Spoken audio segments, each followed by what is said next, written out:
Qué rápido pueden cambiar las cosas. Un día eres el primero y al siguiente ya no eres tan importante. 135 años de historia, miles de puestos de trabajo, de esfuerzo por la calidad, por conseguir ese sabor que tanto gustaba a los ingleses. Fantástico, fantástico. Mira, mi primer plato siempre tomates aliñados. Pues yo espero que nunca nos volvamos a tomar un plato como este. Pues a mí lo que me parece es que Bruselas ha llegado tarde a salvar al tomate de exportación. No lo creo, ¿verdad? Yo espero que no. No lo creo, no lo creo.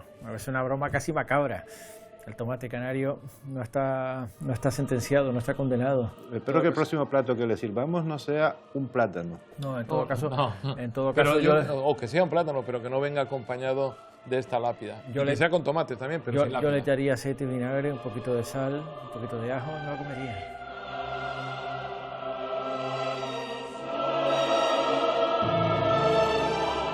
Sí, resulta difícil pensar que hubo un tiempo en que Canarias no dependía del turismo. Pero lo cierto es que durante siglos, el oro líquido del archipiélago fue otro monocultivo, en concreto, el que generaba la agricultura de exportación. Y si por oro pensamos en el plátano, las apariencias engañan. Y es que en 135 años de historia, el tomate llegó a ser tan protagonista que llegó a cambiar no solo nuestra economía, sino nuestro paisaje, incluso nuestro modo de vida. Hasta ahora. Que esa época dorada del tomate de exportación, creo que hace años que ya pasó. Una vida, 140 años de actividad en la agricultura y se la van a cargar. ¿No les interesa a las instituciones el tomate? No, no les interesaba, ya estamos muertos. La gran mayoría de las personas que trabajaban, por ejemplo, en esta finca de 3 hectáreas, si no me equivoco, están en el paro. Efectivamente.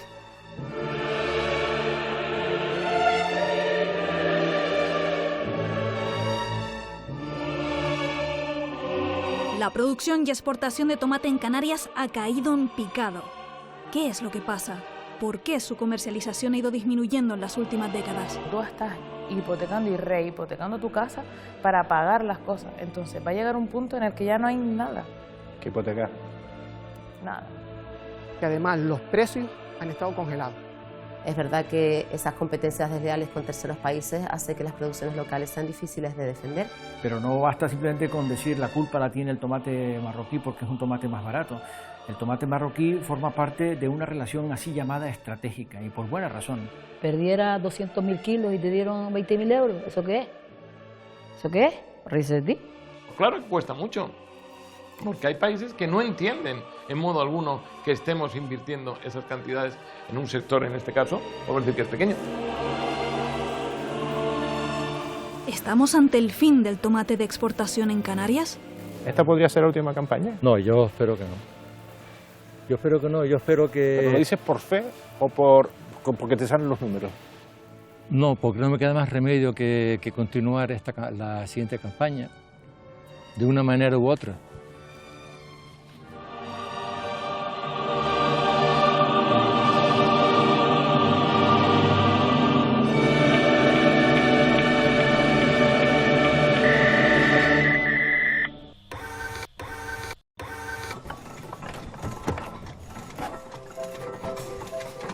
Arranquemos poniendo un poco de contexto.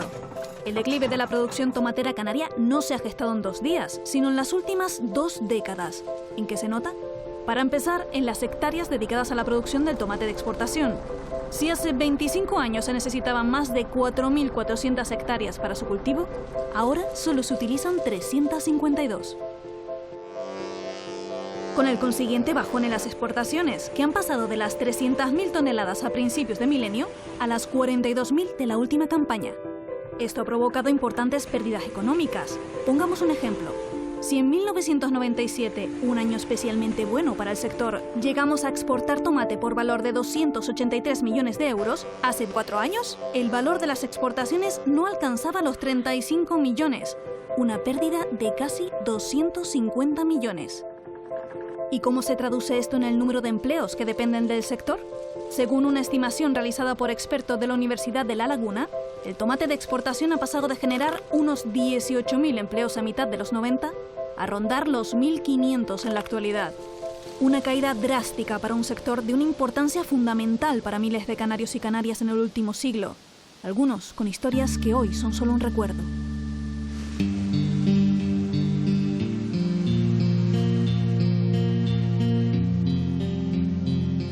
Mi vida está vinculada al tomate desde el año 72, a la parcería de la agricultura del tomate, porque en el almacén estuve antes, años 70, 69, hasta el día de hoy, que no son pocos. Ha pasado muchos inviernos y muchos veranos, y muchas lluvias encima de las costillas y cogiendo tomate.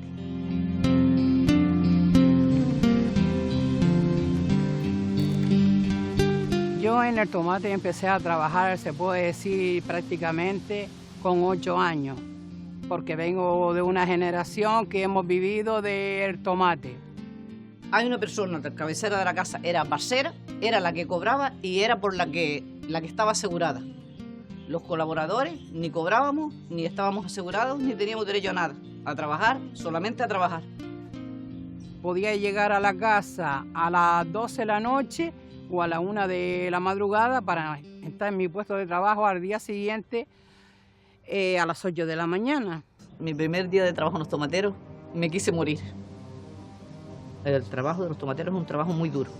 Hoy no es tanto como antes, pero sigue, no deja de seguir siendo duro, porque es un trabajo duro. La agricultura, y es el más mal pago.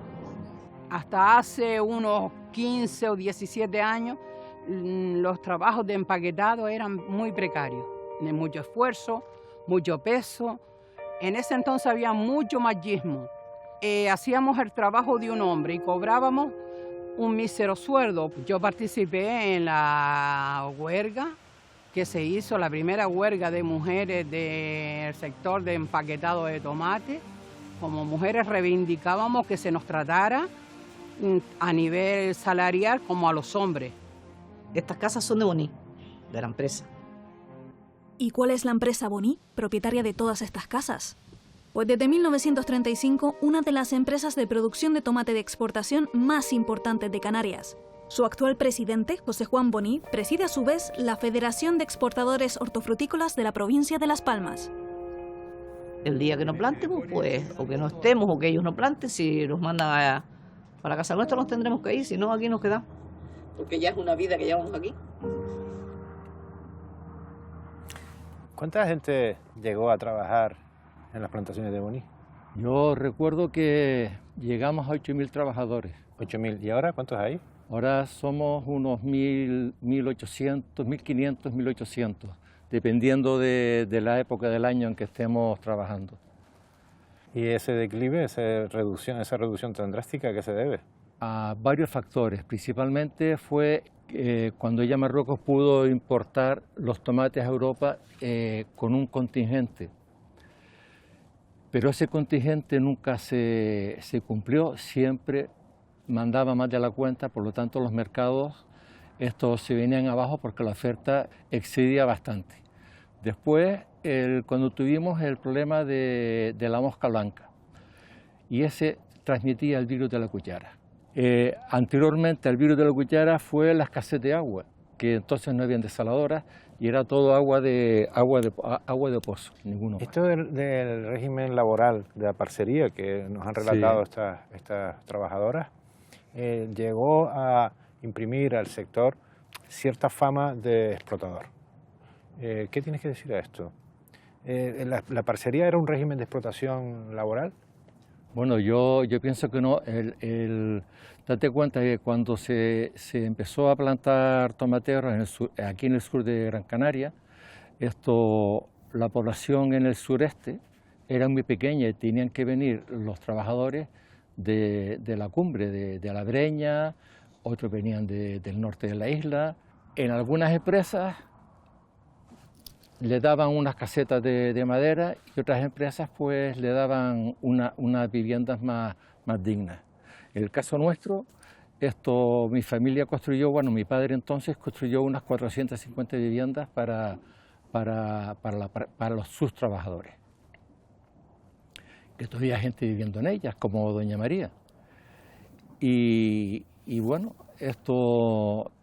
yo no creo que tampoco hayamos sido tan malos los agricultores del tomate. Una de las quejas más generalizadas en el sector son los costes. Los costes pueden haber contribuido definitivamente al declive de la actividad tomatera, de la actividad de la explotación tomatera.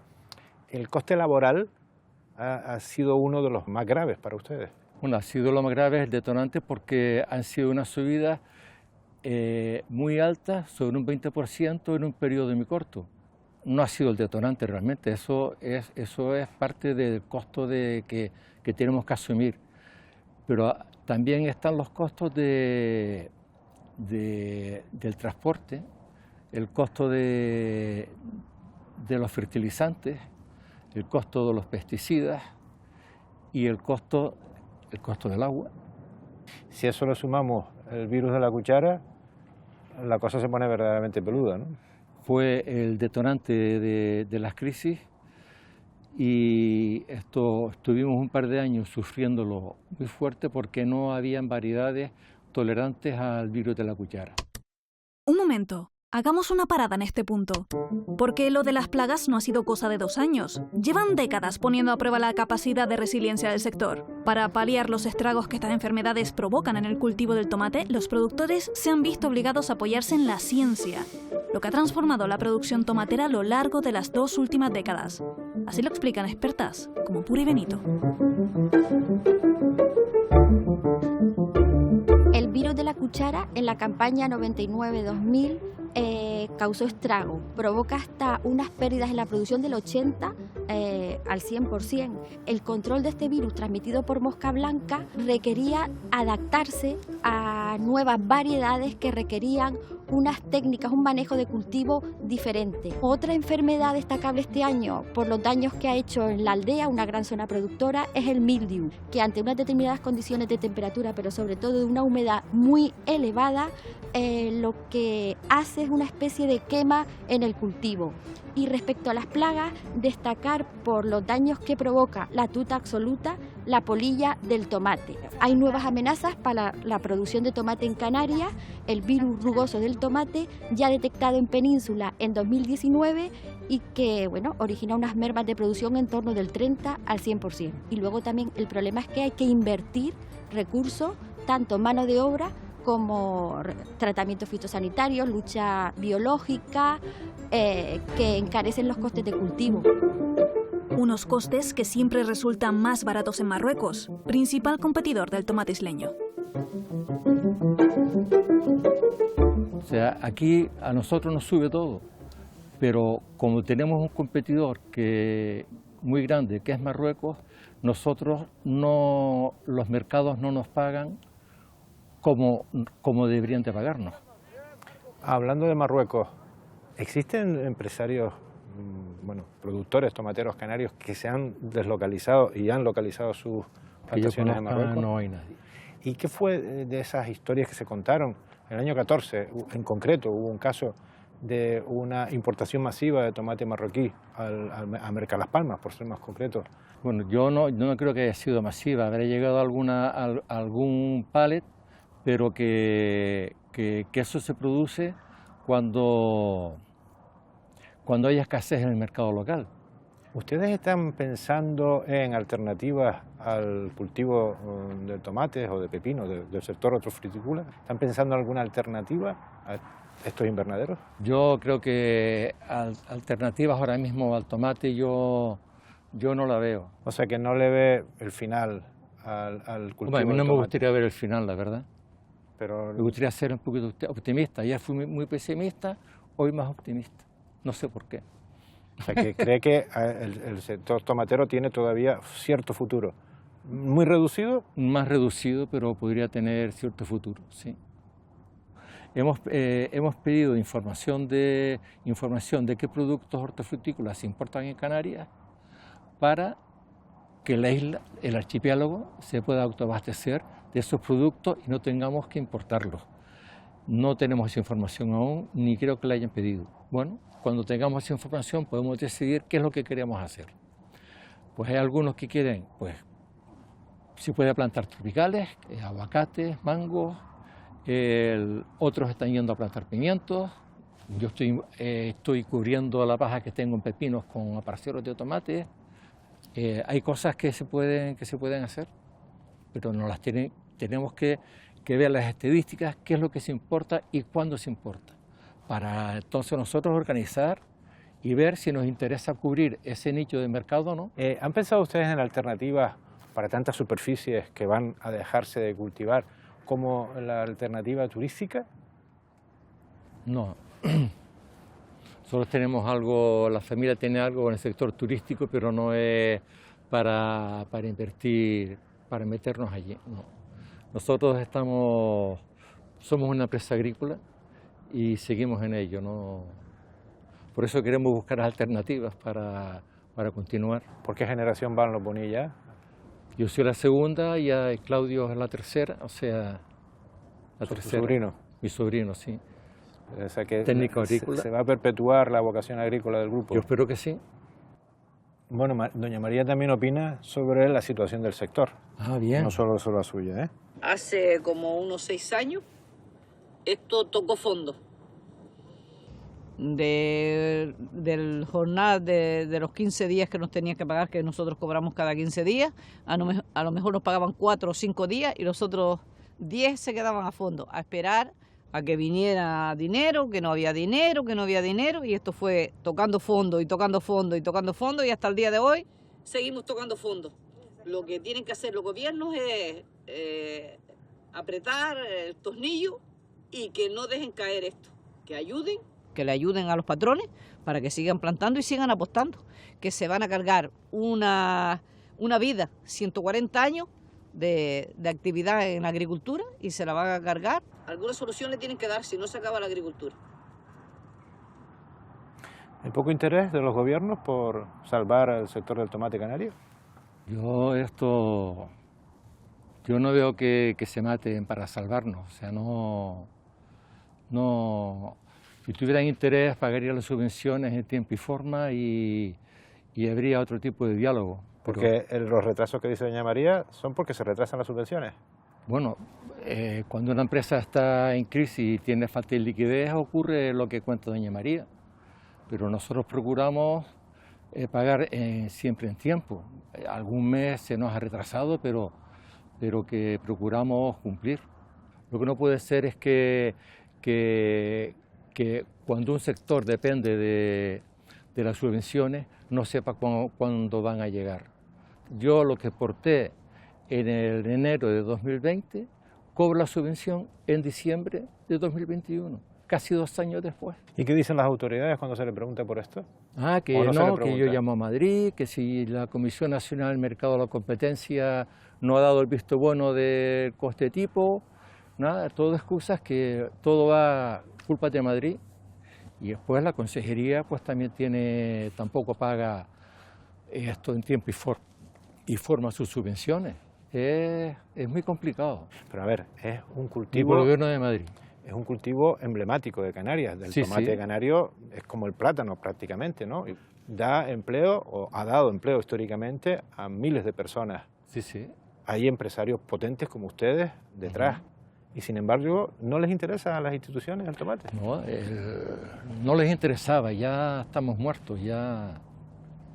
¿Esta podría ser la última campaña? No, yo espero que no. Yo espero que no, yo espero que... ¿Pero lo dices por fe o porque te salen los números? No, porque no me queda más remedio que continuar la siguiente campaña, de una manera u otra. Que esa época dorada del tomate de exportación creo que hace años que ya pasó. Lo que queda es lo que tenemos que cuidar. Para empezar, intentar sostener la producción que queda, protegerlo mucho para que perdure. O bien si se quieren reconvertir a otros productos de exportación también. Se habla de cultivos nunca pensados para el territorio canario. Por ejemplo, el cannabis. ¿Se lo han planteado ustedes aquí? Efectivamente, a nosotros se nos han puesto en contacto productores y una empresa de Península. Que esa época dorada del tomate de exportación creo que hace años que ya pasó. Lo que queda es lo que tenemos que cuidar. Para empezar, intentar sostener la producción que queda, protegerlo mucho para que perdure. O bien si se quieren reconvertir a otros productos de exportación también. Se habla de cultivos nunca pensados para el territorio canario. Por ejemplo, el cannabis. ¿Se lo han planteado ustedes aquí? Efectivamente, a nosotros se nos han puesto en contacto productores y una empresa de Península. Y antes de embarcar el fruto, se le somete a una cuidadosa inspección por los servicios del Estado, que solo autorizan la exportación de fruta excelente, que llena todas las exigencias que garantizan el buen crédito de nuestro mercado y protegen los intereses del comprador.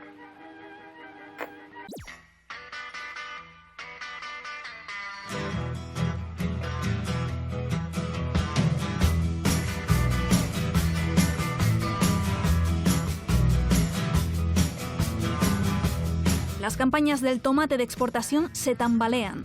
Nadie, ni los empresarios, las dan por seguras. Si acaso, se habla de un comercio menor, centrado en el consumo local. ¿Y qué pasa con el Reino Unido, nuestro principal socio comercial en el tomate?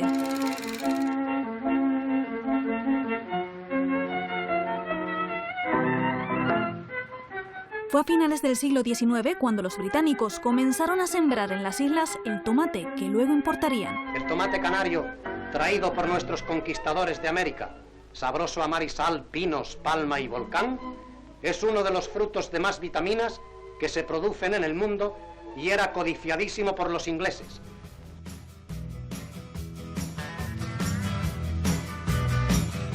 El flujo comercial fue tan importante que a día de hoy en Londres podemos encontrar algunos vestigios de ese feliz matrimonio. Esta zona de grandes edificios es en la actualidad uno de los principales centros de negocio de Londres. Su nombre es Canary Wharf, lo que viene a ser el muelle canario. La razón de que se llama así es que aquí se descargaba gran parte de la producción agrícola de las islas. Un recuerdo anecdótico al que ha pasado factura tanto el Brexit como la pandemia. Los 2 últimos años han sido sin duda los peores para el sector. Mientras tanto, el gobierno de Canarias habla de reconversión.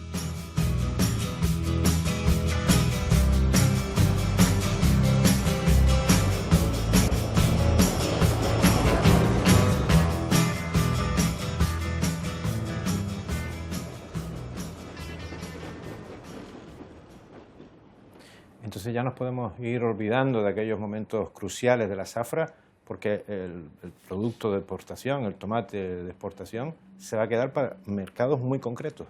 Hace ya muchos años que ese sector de exportación ha ido muy a menos, ¿no?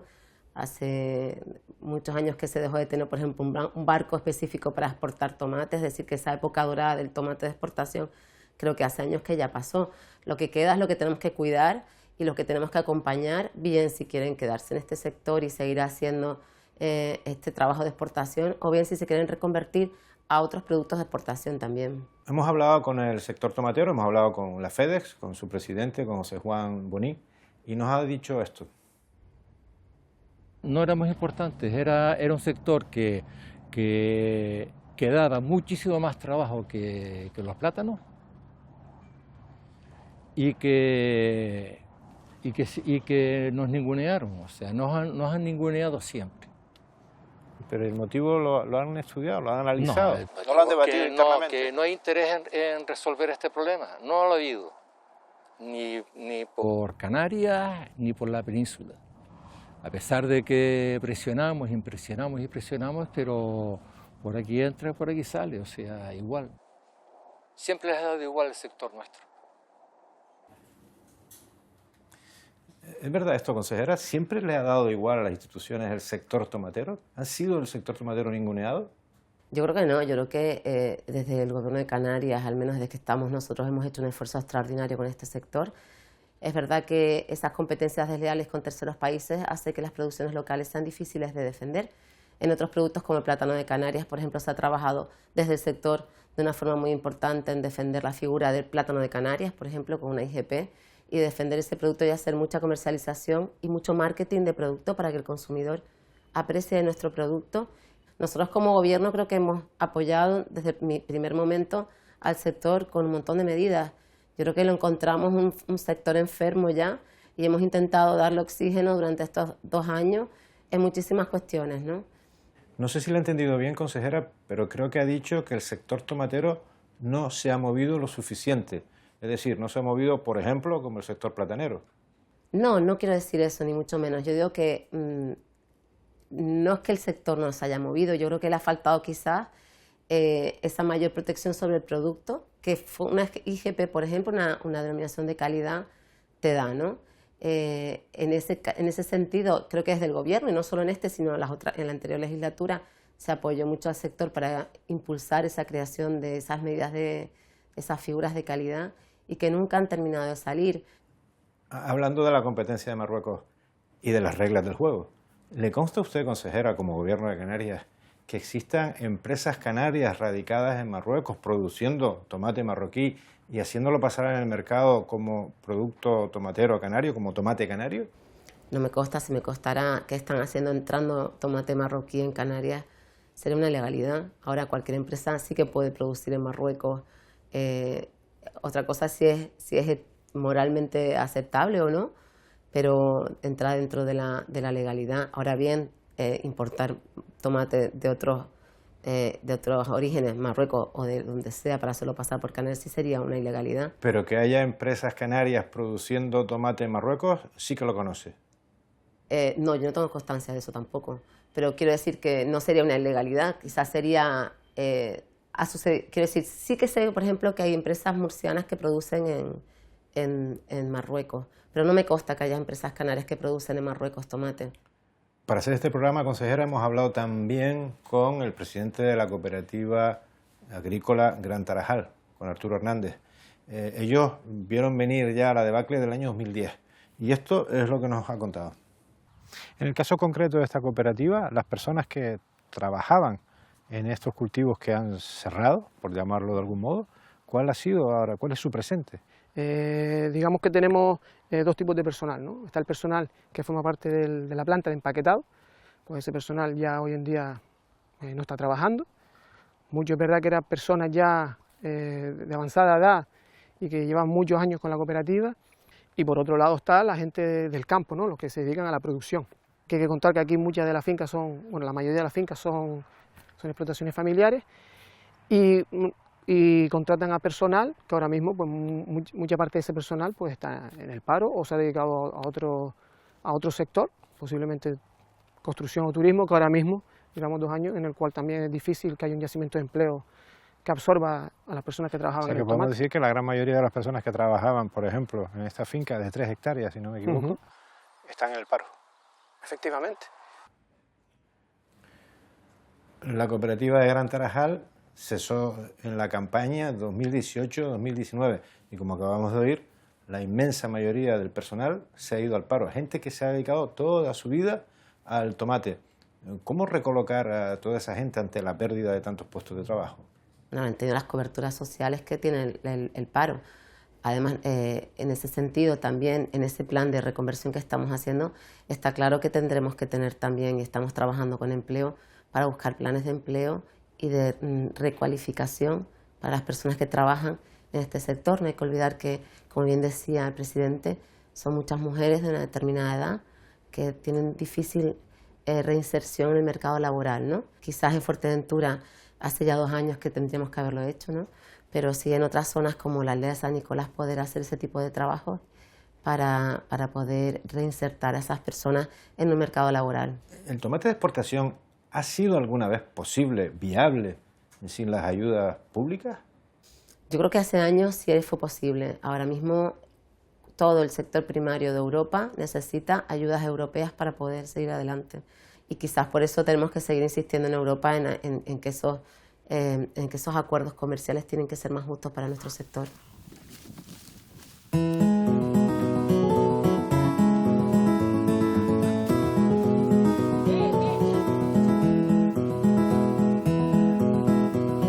Si las producciones agrarias de toda Europa necesitan ayudas para subsistir, Canarias requiere además de acuerdos justos con Marruecos. Y es en Bruselas donde se toman las decisiones que pueden dejar a las islas a 2 velas. Tan solo 2 diputados canarios representan la voz del archipiélago en el Parlamento Europeo. Gabriel Mato, del Partido Popular, y Juan Fernando López Aguilar, del PSOE.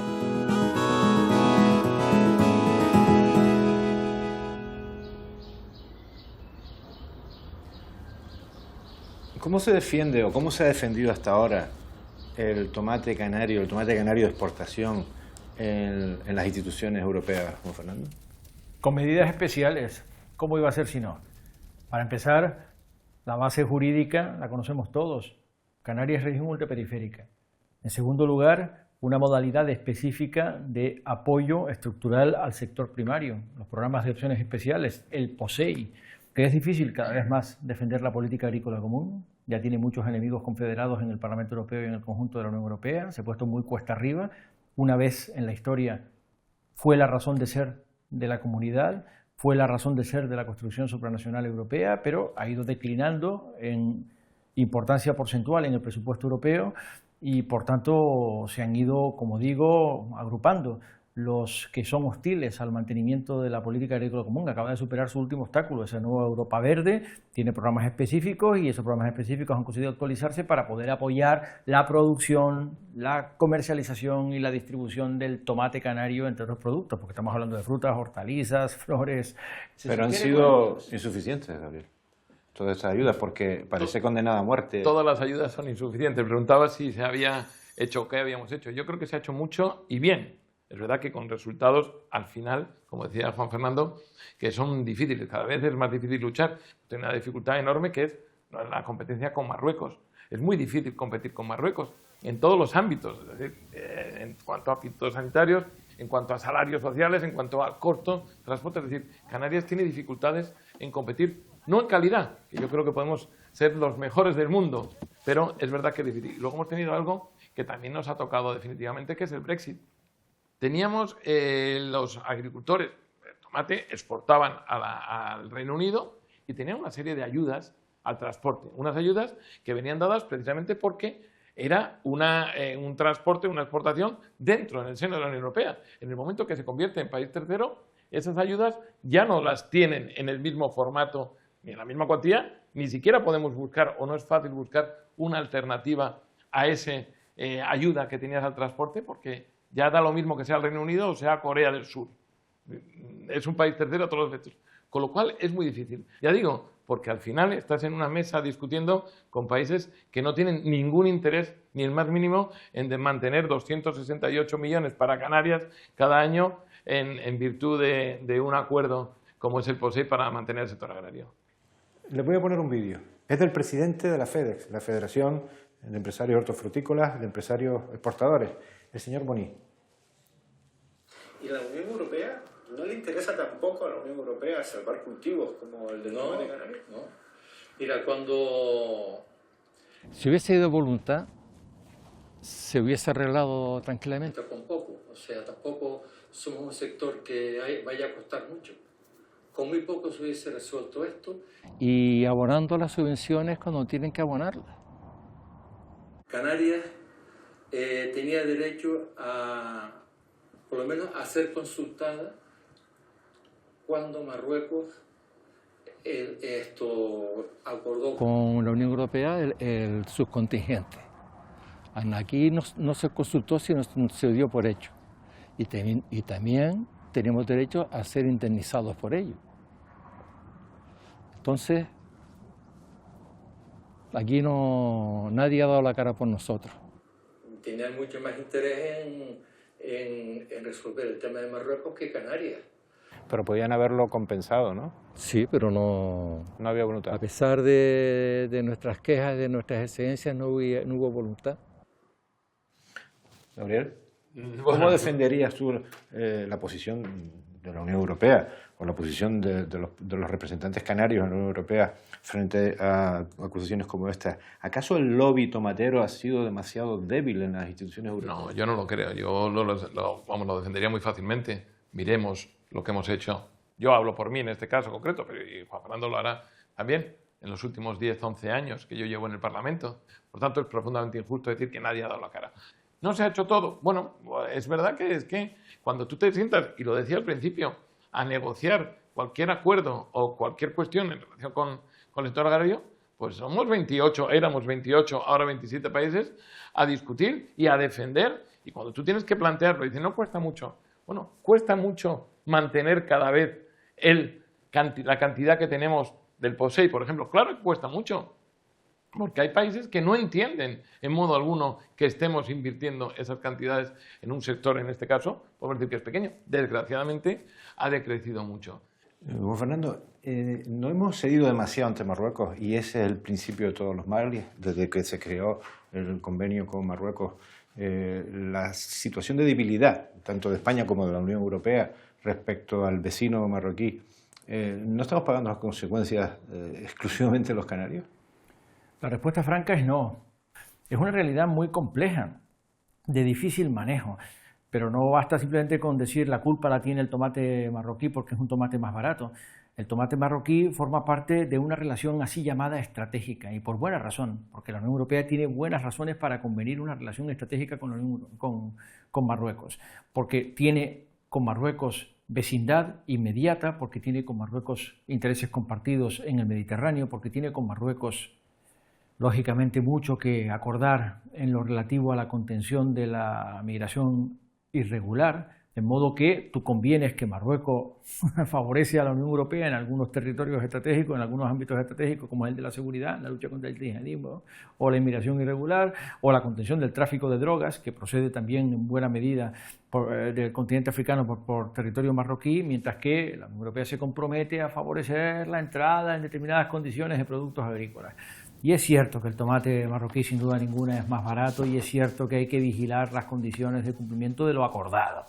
Y es cierto que hay sospechas y alegaciones y denuncias continuadas de que Marruecos sobreexcede no solamente el cupo de 258.000 toneladas anuales, sino que además lo hace manteniendo indefinidamente congelado el arancel de entrada, que es de 0,66, ridículo, efectivamente por debajo del coste de producción de un tomate canario, que para empezar, solo ponerlo en Europa pues cuesta más de €1 y creciendo el precio, el kilo de tomate canario. Entonces tenemos unas dificultades que son serias y que requieren ayuda y luz larga y estratégica. Para empezar a intentar sostener la producción que queda, protegerlo mucho para que perdure. El año trabajando sin ganar ningún dinero.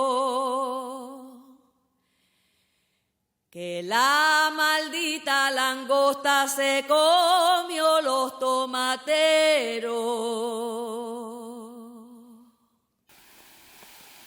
Cuidar del sector solo se puede traducir en una palabra: ayudas. Y de eso saben bien las conocidas como las 7 magníficas de la aldea, que tras años de retrasos en los pagos decidieron iniciar una huelga de hambre frente a la sede de la presidencia del gobierno de Canarias. Arre, junta, compañeras, arre, junta, empaquetar. Que el camión está en la puerta y ya se quiere marchar. Han pasado más de 7 años de ese día y algunas siguen trabajando en el sector. Diciendo dónde estará mi niñita. Estamos con 2 de las magníficas de la aldea, Beatriz, Dominga. ¿Qué reivindicaron ustedes en 2013 acampando delante de la presidencia del gobierno de Canarias? Dominga. A reclamar unas ayudas que nos debían atrasadas. ¿Al tomate? Al tomate y otras que los adelantaran los pagos antes del tiempo que ellos decían.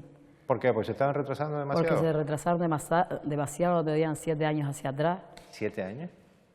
Y todavía es y nos deben algo, de hecho nos deben algo. ¿Y ahora cómo está el tema de las ayudas? Hay algunas retrasadas, pero en estas han cumplido muy bien.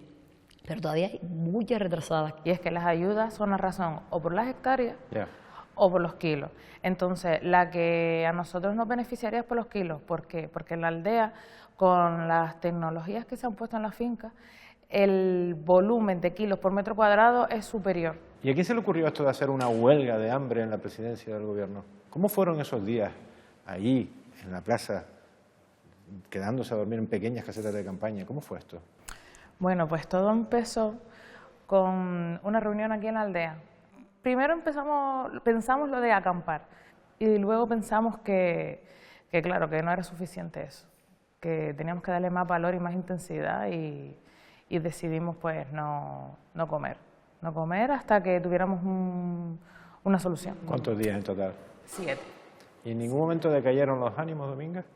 En ningún momento dijeron, no. Vámonos todas. A ella se le bajó la tensión, se le subió, la otra también, la otra la venía la ambulancia, la otra la fatiga, digo. Y yo fuerte, yo siempre fuerte. Yo era una guerrera, como se suele decir, era una guerrera. ¿Y valió la pena ese esfuerzo? ¿Se consiguieron los propósitos? Algunos sí se consiguieron. Que adelantaran ayudas, que ingresaran una parte de ellas, no ingresaron el total, pero sí una parte, aunque no fue suficiente. Siempre la gente ha seguido arrastrando lo que son los intereses de lo que esos pagos, esa falta de pago ha generado. ¿Las plagas han dañado mucho a los cultivos de tomate en la aldea? Sí, bastante. El año pasado fue el mildio que se llevó la mitad del cultivo, que de hecho le tienen que haber pagado más ayuda a la gente. A mí fue una de ellas y mucha gente más que le dieron. Perdiera 200.000 kilos y te dieron 20.000 euros. ¿Eso qué es? ¿Eso qué es? Ríese de ti. La gente, para poder seguir pagando tanto agua como hay gente que tiene las fincas arrendadas, como sus propios gastos, tienen que rehipotecar sus casas.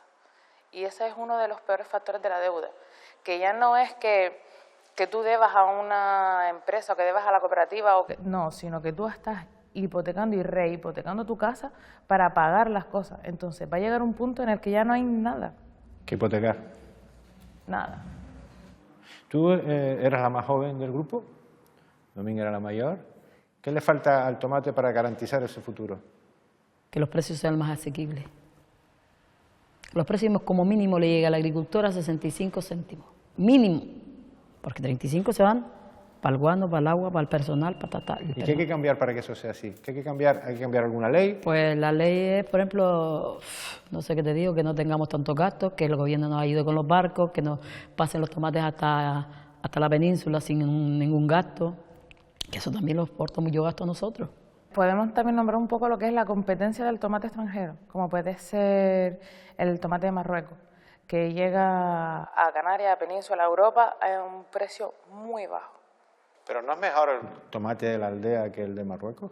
Toda la vida. Toda la vida. Bueno, Beatriz plantea dos cuestiones que ya algunas de las hemos abordado ya someramente, las ayudas por un lado y la competencia marroquí por otro lado. La Unión Europea está presidida en este semestre por Francia, que no es precisamente un gran amigo del tomate canario, ¿o sí? Bueno, no, yo creo que Francia es amigo suyo, fundamentalmente. Pero es verdad que con Francia tenemos un elemento común que es importante, y es que tiene regiones ultraperiféricas como tiene España y como tiene Portugal. Y en ese sentido es bueno, porque lógicamente entienden mucho más las singularidades de nuestro archipiélago, pero es verdad que Francia tiene unos vínculos con Marruecos que son absolutamente claros. Y también nosotros, y yo creo que no necesariamente tenemos que llevarnos mal con Marruecos, pero en el tema del tomate, y como muy bien decía, tenemos una competencia que es muy difícil de llevar a cabo. Porque es inexorable que la Unión Europea tenga acuerdos comerciales, los tiene que tener con América Latina o con América Central. Entonces, el plátano canario, por supuesto, el plátano canario está protegido, pero es inevitable que entre una cierta cantidad de banana europea, porque además hay países en la Unión Europea que la consumen del mismo modo con Marruecos. Y cuando la relación con Marruecos se deteriora, echamos de menos que se restablezca. ¿Podemos considerar que otros cultivos emblemáticos de Canarias, como el plátano, podrían correr igual suerte si, por las cosas que se negocian en Europa, por la introducción del banano centroamericano, de la banana centroamericana, podrían también estar en peligro si flaquearan las ayudas? Sin duda, si flaquean las ayudas, sin duda. Y en la medida en que las ayudas declina el sector. Eso nadie lo puede dudar. Y cada acuerdo comercial que hay es una guerra por defender el interés. Es una evidencia empírica, pero yo quiero resaltar que lo que está en pie es por las ayudas europeas. Hay efectivamente una ficha financiera. La agricultura europea sería imposible sin ayudas. Sin duda, toda la agricultura europea. Es decir, pero dicho esto, hay que hacer más, hay que pensar en el futuro. Eso quería preguntarles ahora. Viendo cómo se está complicando la situación, claramente los responsables políticos, el gobierno de Canarias, el gobierno de España y por supuesto el propio sector, que es el que habita el problema, tienen que pensar en el futuro y tienen que pensar qué cultivos alternativos y qué reconvención laboral. ¿Cuál creen ustedes que es el futuro? Bueno, de la agricultura canaria. Yo no me atrevo a decir cuál es el futuro, me refiero en cuanto a cambio, ¿no?, de posible cultivo. Ahora vemos que está muy de moda otros cultivos como el aguacate, por ejemplo, porque está muy bien en el mercado. Pero es que lo decía antes, es que está en el aire lo que suceda. Y cada día en la Unión Europea nada permanece mucho, a pesar de que podemos decir, oye, es que tenemos tranquilidad 7 años. No es cierto en el fondo. Pasan volando. Porque primero pasan volando, pero es que además cualquier circunstancia hace que cambien las cosas. Y entonces, en ese sentido, hay que seguir batallando. Y no es fácil la reconversión, claro que no es fácil. Y no es fácil el poder reubicar a muchas mujeres que están en los empaquetados, a ver dónde los puedes colocar. No es absolutamente nada fácil. Y lo entendemos y lo sabemos. En la sintonía que están ustedes manifestando en este sofá, ¿se mantiene la defensa de la agricultura canaria en todos los órdenes? ¿O hay discrepancias ideológicas de fondo que puedan hacer variar la estrategia? No, en cuanto a este punto concreto no hay discrepancias ideológicas, es el mantenimiento de un sector que necesita ayuda. Y esa ayuda, insisto, la verbalizamos en todas las lenguas. Esta escena de sofá no es en modo alguno impostada. Juan Fernando y yo estamos muy lejos en muchos asuntos, pero estamos absolutamente cercanos en todos los asuntos de Canarias.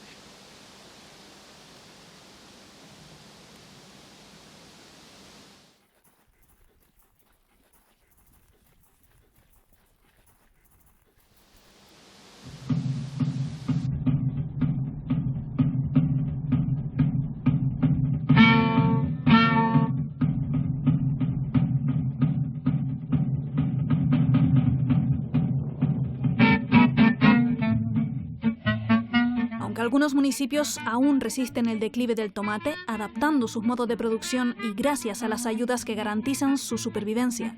En otros, la producción de tomate de exportación se volvió insostenible. Es el caso de Tuineje, en Fuerteventura, donde la cooperativa agrícola Gran Tarajal se vio obligada a abandonar la actividad exportadora después de la campaña 2018-2019. Tras el cierre del empaquetado y de algunas fincas productoras, ¿cómo se reinventa un municipio en el que el tomate de exportación ha sido tan importante?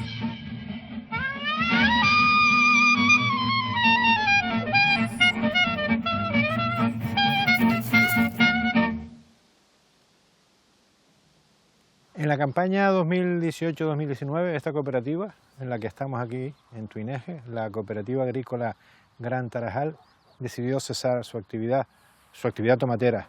¿Cuál fue el motivo? Bueno, nosotros llevábamos arrastrando ese problema desde la campaña 2010. Ya nos llevó a poner fin a esta actividad, a que ya el número la superficie cultivada era muy poca y los agricultores y agricultoras que estaban en actividad pues era muy poco para afrontar los costes que supone llevar esta actividad, tanto en cultivo como en la fase de empaquetado y de comercialización. Y además los precios han estado congelados. Prácticamente el precio del tomate en los últimos 10 años ha estado congelado. O sea que podemos decir que la gran mayoría de las personas que trabajaban, por ejemplo, en esta finca de 3 hectáreas, si no me equivoco, están en el paro. Efectivamente. ¿Y qué alternativas se están planteando ustedes para instalaciones como esta o para todos los cultivos que han cesado en la actividad? Intentar reorientar la actividad que veníamos haciendo de exportación y dedicar a una producción destinada al mercado local. ¿Y los precios de esa alternativa serían lo suficientemente competitivos como para ser atractivos para el mercado turístico? Los precios, es decir, cuando hablamos de precios en agricultura, ese es el cuello de botella en agricultura, ¿no? Vemos que en un mismo año los precios de un calabacín o de un tomate tienen grandes fluctuaciones. Entonces, hablar de precios competitivos o de precios justos en agricultura a día de hoy es muy difícil.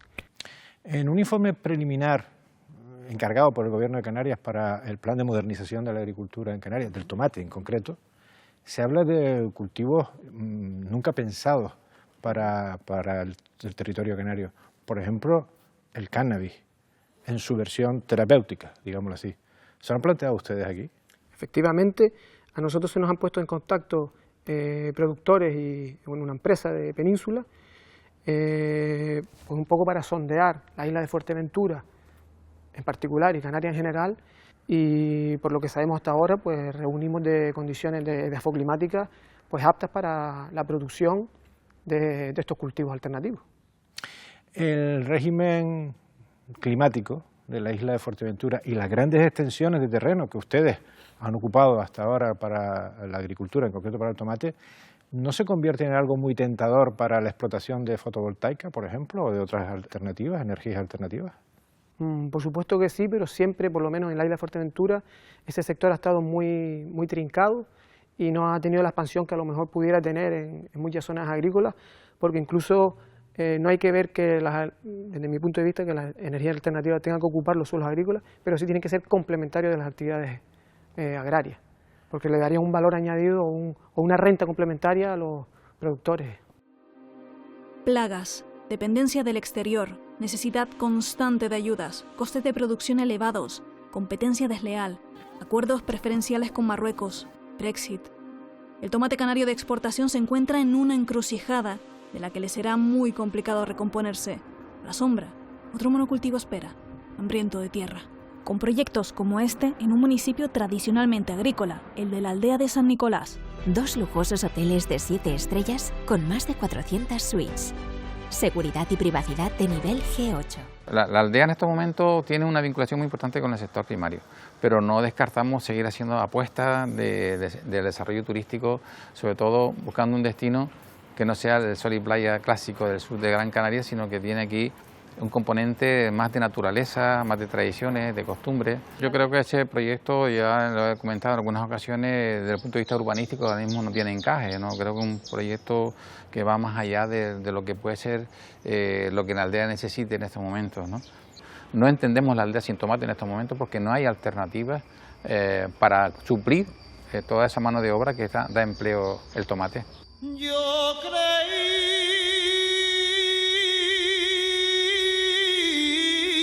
que con el tiempo... De momento son solo proyectos. Si el turismo acabará por engullir la tierra que antaño dedicábamos a la agricultura, es algo que solo el tiempo lo dirá. Mis penas